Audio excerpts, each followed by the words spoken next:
Hello and welcome everyone. स्वागत है आपका मेरे official YouTube channel agriculture success point पर। और आज जो है क्वेश्चन सीरीज की थर्ड क्लास है, जिसके अंदर अपने आज प्लांट न्यूट्रिएंट्स के ही क्वेश्चन करेंगे। कल की क्लास के अंदर भी प्लांट न्यूट्रिएंट्स के क्वेश्चन किए थे और आज भी प्लांट न्यूट्रिएंट्स के क्वेश्चन करेंगे, लेकिन इनके अंदर जो ज़्यादातर क्वेश्चन है वो कौन से हैं, डिजीज़ वाले क्वेश्चन है कि कौन से न्यूट्रिएंट से कौन सी डिजीज़ होती है। तो चलिए आज की क्लास को स्टार्ट करते हैं। और यदि आप चैनल पर नए हैं तो चैनल को सब्सक्राइब करके बेल आइकन को जरूर दबा दीजिएगा, ताकि मेरे हर वीडियो का नोटिफिकेशन आपको मिल सके। तो चलिए आज के लेक्चर को, इस क्वेश्चन सीरीज के लेक्चर को स्टार्ट करते हैं। तो आज अपने बात करेंगे प्लांट न्यूट्रिएंट्स के क्वेश्चंस की, ठीक है ना। और 20 क्वेश्चंस रहेंगे आज की क्लास के अंदर भी, ठीक है। फर्स्ट क्वेश्चन आपकी स्क्रीन पे है, which nutrient is responsible for indirect drought resistance, ठीक है ना। इनडायरेक्ट ड्रॉट रेजिस्टेंस के लिए कौन सा न्यूट्रिएंट जो है रेस्पॉन्सिबल होता है। मैंने आपको बताया था कि यदि आपसे पूछा जाए डायरेक्ट ड्रॉट रेजिस्टेंस तो आपको कौन से न्यूट्रिएंट बताना है, पोटेशियम बताना है। और यदि आपसे पूछा जाए इनडायरेक्ट ड्रॉट रेजिस्टेंस तो आपको कौन सा बताना है, फास्फोरस बताना है, ठीक है ना। तो अब इसमें आपसे पूछा गया है इनडायरेक्ट ड्रॉट रेजिस्टेंस। इनडायरेक्ट जो ड्रॉट रेजिस्टेंस होती है वो किससे होती है, फास्फोरस से होती है। तो फर्स्ट ऑप्शन आपका पोटेशियम है। इसीलिए एग्जामिनर क्या करता है, वो आपको फर्स्ट ऑप्शन कौन सा देता है कि जो इसका आंसर इससे मिलता जुलता हो, ठीक है ना। अब यहाँ पे देखो इनडायरेक्ट ड्रॉट रेजिस्टेंस मैंने बोला है, ठीक है ना। और बच्चे क्या करते हैं, डायरेक्ट ड्रॉट रेजिस्टेंस के चक्कर में पोटेशियम देखा इस पर टिक करके आ जाते हैं, ठीक है ना। बल्कि ये गलत है। Nitrogen B option, C option phosphorus और डी ऑप्शन है वो फेरस है। तो मैंने अभी बताया कि इनडायरेक्ट किससे होती है, फास्फोरस से होती है। तो सी ऑप्शन इसका जो है राइट आंसर रहेगा, ठीक है ना। फास्फोरस से इनडायरेक्ट ड्रॉट रेजिस्टेंस होती है।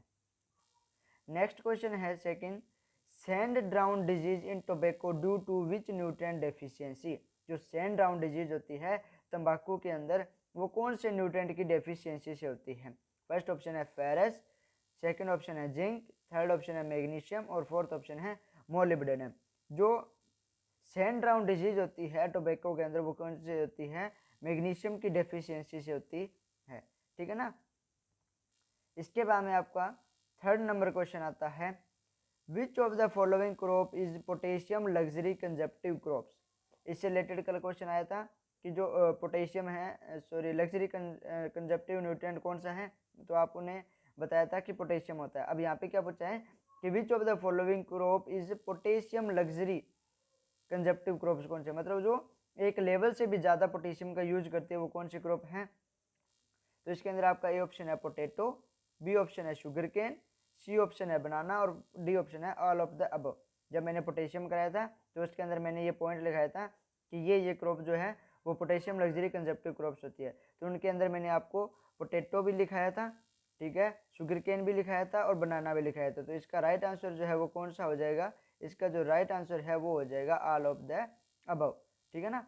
पोटैटो, शुगर केन और बनाना तीनों ही हैं वो पोटेशियम लग्जरी कंजप्टिव क्रॉप होती है। नेक्स्ट क्वेश्चन आता है आपका 4 number question, which of the following nutrient is quality nutrient for fodder crop. अब इसने क्या पूछा है, क्वालिटी न्यूट्रिएंट की बात की है किसके अंदर, फोडर क्रॉप के अंदर।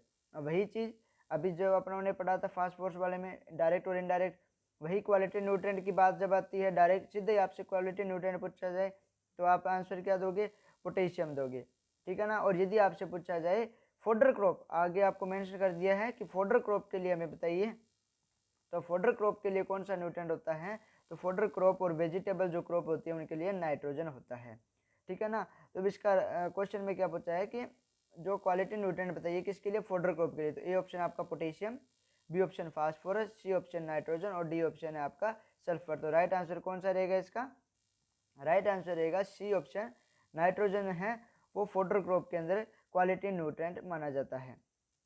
इसके बाद में आपका 5th नंबर क्वेश्चन आता है, hen and chicken disease in grape due to which nutrient deficiency. जो हैन एंड चिकन डिजीज होती है इसके अंदर, ग्रेप्स के अंदर, अंगूर के अंदर, वो कौन से न्यूट्रिएंट की डेफिशिएंसी से होती है। तो ये भी मैंने आपको कराया हुआ क्वेश्चन है, ठीक है ना। और ये सारे जो है वो किसी न किसी कंपटीशन एग्जाम में पूछे हुए भी हैं और आगे आने वाले जो भी कंपटीशन एग्जाम है उनके अंदर आएंगे भी, ठीक है ना। बहुत ही इंपॉर्टेंट क्वेश्चन है, इसलिए आप इस क्लास से जुड़े रहिएगा इस प्लेटफॉर्म से, ठीक है ना। तो आपका फर्स्ट ऑप्शन इसके अंदर है calcium, second option copper, third option boron और फोर्थ ऑप्शन है आपका सल्फर। तो जो हैन एंड चिकन डिजीज होती है ग्रेप्स के अंदर, वो कौन से न्यूट्रिएंट की डेफिशिएंसी से होती है, वो क्वेश्चन पूछा है। तो इसका राइट जो आंसर रहेगा वो बोरॉन रहेगा, क्योंकि बोरॉन के अंदर मैंने आपको लगभग 10 डिजीज लिखवाई थी, उनके अंदर मैंने हैन एंड चिकन डिजीज भी लिखाई थी, वो कौन से होती है, बोरॉन से होती है। तो इसका राइट आंसर हो जाएगा सी ऑप्शन। ठीक है, इसके बाद में आपका 6th नंबर क्वेश्चन आता है, which of the following nutrient is a energy storage. अब इसने क्या पूछा है कि एनर्जी स्टोरेज वाला न्यूट्रिएंट कौन सा है। अब बेटा एक चीज ध्यान रखना कि एनर्जी स्टोरेज जब आपसे पूछा जाए तो 3 न्यूट्रिएंट आपको याद रखने हैं, कौन कौन से, लिख लेना नोट्स में। एक तो नाइट्रोजन, एक फास्फोरस और एक सल्फर। ये 3 न्यूट्रिएंट ऐसे हैं जो क्या करते हैं, एनर्जी को स्टोर करते हैं। ठीक है ना, ये तीनों न्यूट्रिएंट क्या है, एनर्जी स्टोरेज हैं। तो इसके अंदर देखिए ऑप्शन में अपने को क्या क्या ऑप्शन मिले हैं।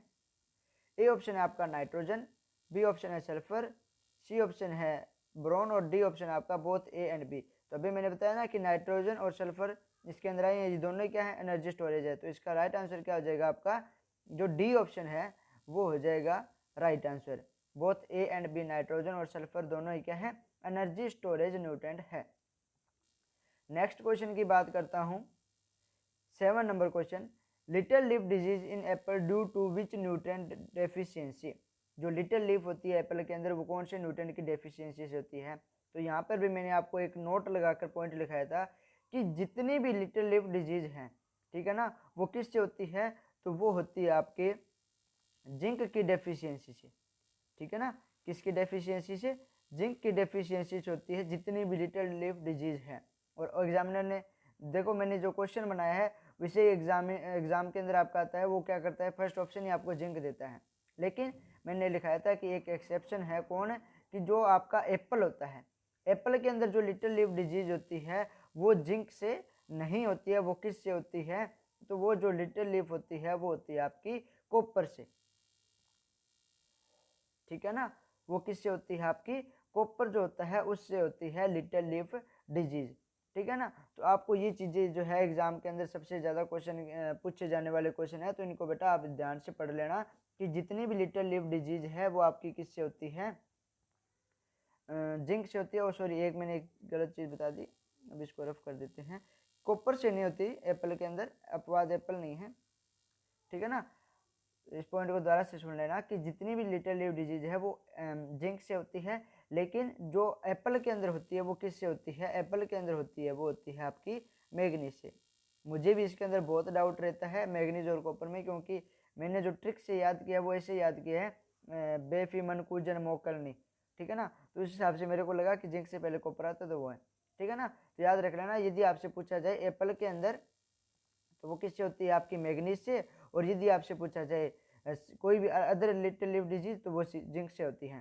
तो इसका राइट आंसर जो होगा वो बी ऑप्शन रहेगा आपका, मैग्नीज। ठीक है ना, नेक्स्ट आपका क्वेश्चन आता है 8 number question, which of the following nutrient is electron carrier. Electron carrier कौन सा न्यूट्रिएंट होता है। ए ऑप्शन आपका जिंक, बी ऑप्शन है मैग्नीज, सी ऑप्शन है कॉपर और डी ऑप्शन आपका फेरस। तो इलेक्ट्रॉन कैरियर के रूप में कौन सा न्यूट्रिएंट है, वो है आपका सी ऑप्शन कॉपर। कॉपर होता है वो क्या होता है, एक इलेक्ट्रॉन कैरियर न्यूट्रिएंट होता है। नेक्स्ट क्वेश्चन आपका 9 number question, hollow heart disease in potato due to which nutrient deficiency. अब यहाँ पे एक चीज मिस्टेक हुई है, इसको सही कर लेना। यहाँ पे डेफिशिएंसी नहीं आएगा, डेफिशिएंसी की जगह आप लिख लेना एक्सेस। ठीक है ना, एक्सेस से। ठीक है ना, hollow heart disease in potato due to which nutrient excess, कौन से न्यूट्रिएंट की अधिकता से होती है होलो हर्ट। तो ए ऑप्शन है आपका नाइट्रोजन, बी ऑप्शन है जिंक, सी ऑप्शन फास्फोरस और डी ऑप्शन है बोरॉन। ठीक है ना, तो वो कौन किससे होती है, तो वो होती है आपकी, इसका राइट आंसर रहेगा ए ऑप्शन नाइट्रोजन। ठीक है ना, होलो हर्ट जो डिजीज होती है पोटैटो के अंदर वो किसकी अधिकता से होती है, तो नाइट्रोजन की अधिकता से होती है। नेक्स्ट आपका 10 नंबर क्वेश्चन है, yellowing in tea due to which nutrient deficiency. अब जो येलोविंग डिजीज होती है वो 2 न्यूट्रिएंट से होती है। ठीक है ना, येलोविंग जो डिजीज है वो 2 न्यूट्रिएंट से होती है, कौन कौन से, एक तो होती है बेटा सल्फर से और एक होती है बोरॉन से।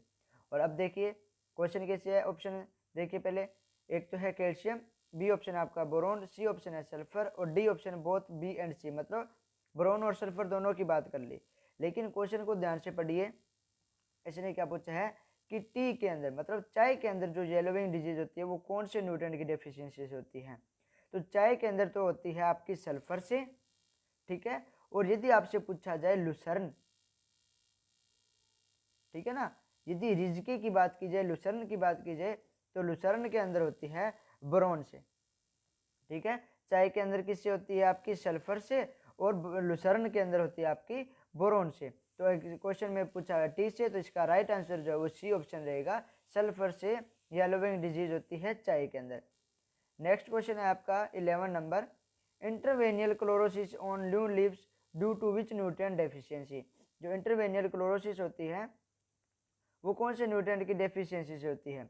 ए ऑप्शन है nitrogen, B option magnesium, C option manganese और डी ऑप्शन है आपका सल्फर। जो इंटरवेनियल क्लोरोसिस होती है नई पत्तियों में, तो वो होती है आपकी मैग्नीज से, ठीक है ना। इंटरवेनियल क्लोरोसिस मैग्नीज से होती है, और यदि आपसे पूछा जाए पुरानी पत्तियों में, तो पुरानी पत्तियों में होती है मैग्नीशियम से, ठीक है ना। ओल्ड यानी पुरानी के अंदर होती है मैग्नीशियम से, और न्यू के अंदर, न्यू में किससे होती है, तो न्यू में होती है आपकी मैग्नीज से। तो राइट ऑप्शन इसका रहेगा सी ऑप्शन, मैग्नीज से जो है इंटरवेनियल क्लोरोसिस होती है नई पत्तियों में।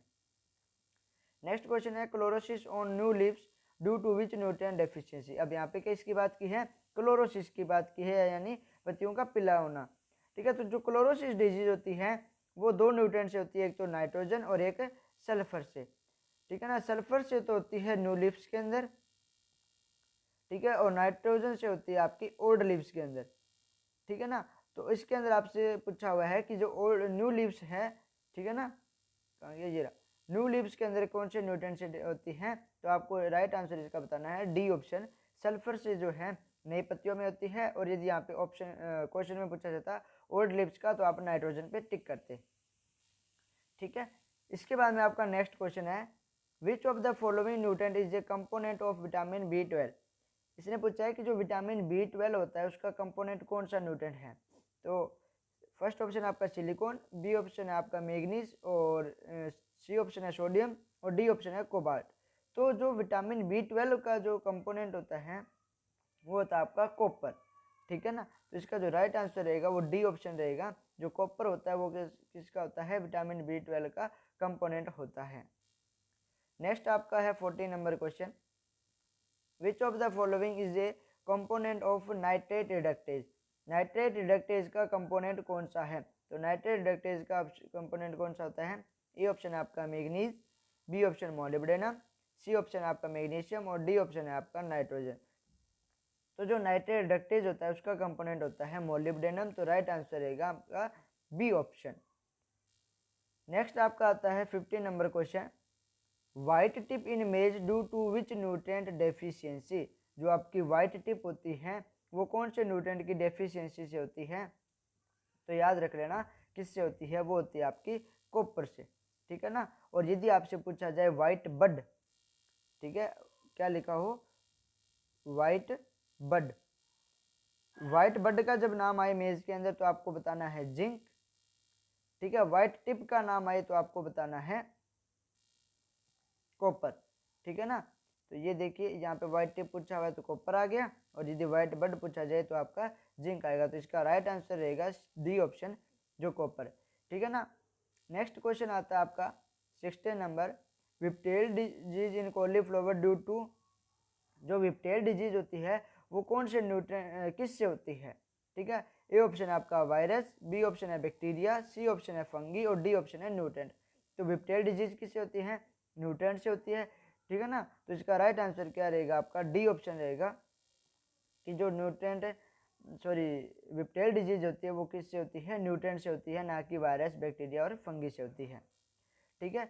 नेक्स्ट क्वेश्चन है आपका 17 number question, which of the following is a metal nutrient.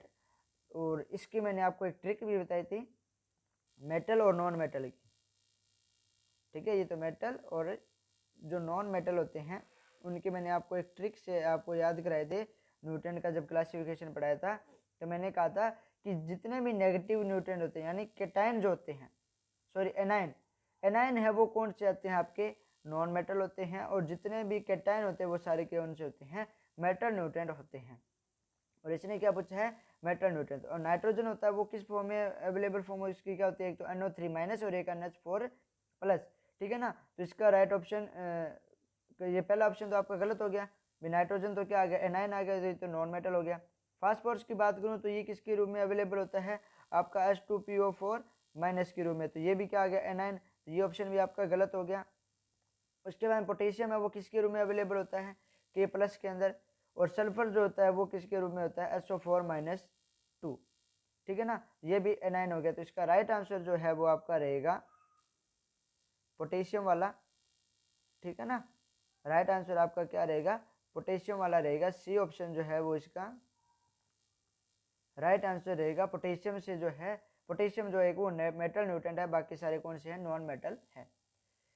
18 number question की बात करूं, movement of nutrient with in plant, ठीक है ना, जो प्लांट के अंदर न्यूट्रेंट की मूवमेंट होती है उसको क्या बोलते हैं, तो उसको क्या बोलते हैं, ऑस्मोसिस, मास फ्लो, डिफ्यूजन, या नन ऑफ दीज। तो देखिए ये क्वेश्चन अपन ने कल भी किया था, लेकिन कल किसकी बात की थी, एंट्री, जो रूट के अंदर एंट्री होती है न्यूट्रेंट की उसको क्या बोलते हैं, तो उसको तो बोला था अपनों ने ऑस्मोसिस, ठीक है। और उसी टाइम मैंने आपको बताया था कि जो प्लांट होता है उसके अंदर यदि न्यूट्रेंट की मूवमेंट पूछी जाए तो उसके लिए आप राइट आंसर क्या बताओगे, मास फ्लो बताओगे। तो इसका बी ऑप्शन जो है वो राइट आंसर रहेगा। इसके बाद में आपका 19 नंबर क्वेश्चन है, which of the following is a first micro nutrient discovered, मतलब इनमें से कौन सा जो न्यूट्रेंट है वो पहली बार खोजा गया था। तो देखिए फर्स्ट ऑप्शन है आपका सोडियम, कैल्शियम, निकल और फेरस, ठीक है ना। तो कौन सा माइक्रो न्यूट्रेंट खोजा गया था, तो आपका जो डी ऑप्शन है वो राइट आंसर रहेगा। फेरस खोजा गया था, किसी ने खोजा था, ये खोजा था ग्रीस ने, ठीक है ना। तो आपका फर्स्ट माइक्रो न्यूट्रेंट डिस्कवर्ड कब किसने किया था, ग्रीस ने किया था, कौन सा, फेरस। आज का लास्ट क्वेश्चन है 20 number question, which of the following is a micro nutrient.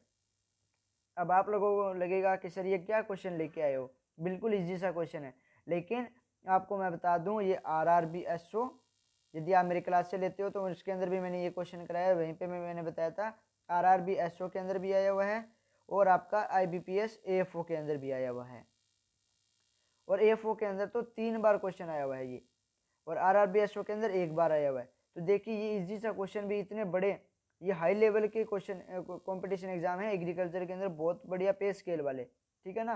तो इसके अंदर भी ये क्वेश्चन पूछा गया है कि माइक्रोन्यूट्रेंट कौन सा है, ठीक है ना, और बच्चे इसमें भी बहुत गलत करके आते हैं। ए ऑप्शन है नाइट्रोजन, बी ऑप्शन है सल्फर, सी ऑप्शन है आपका बोरॉन, और डी ऑप्शन है फास्फोरस। तो माइक्रोन्यूट्रेंट कौन सा होता है आपका, सी ऑप्शन राइट आंसर रहेगा। सल्फर जो है, सॉरी बोरॉन जो है वो माइक्रोन्यूट्रेंट है। नाइट्रोजन, फास्फोरस और पोटेशियम आपके प्राइमरी यानी मैक्रो होते हैं। सल्फर, कैल्शियम और मैग्नीशियम आपके सेकेंडरी यानी मैक्रो, और जो बाकी बच गए वो होते हैं आपके माइक्रो। कौन कौन से, बोरॉन, फेरस, मैग्नीज, कॉपर और जिंक, और ये आपका मोलिब्डेनम और क्लोरीन और निकल, ठीक है, ये आपके माइक्रो न्यूट्रेंट आ जाएंगे, ठीक है। आई होप कि आपको ये क्लास अच्छी लगी होगी, ठीक है। अपनों ने ये जो 20 क्वेश्चन किए हैं ये बहुत इंपॉर्टेंट क्वेश्चन है, इनको अच्छे तरीके से आप दोबारा पढ़ लेना, एक बार दोबारा रिकॉर्डिंग देख लेना, ठीक है ना, क्लास को दोबारा चेक कर लेना, ठीक है ना। तो आपको दिमाग के अंदर ये क्वेश्चन छप जाएंगे। और यदि आप चैनल पर नए हैं तो चैनल को जरूर सब्सक्राइब कीजिएगा, और वीडियो को ज़्यादा से ज़्यादा शेयर करना, ताकि इस प्लेटफॉर्म से ज़्यादा स्टूडेंट जुड़ सके और उनको अच्छा से अच्छा कंटेंट मिल सके। Thank you.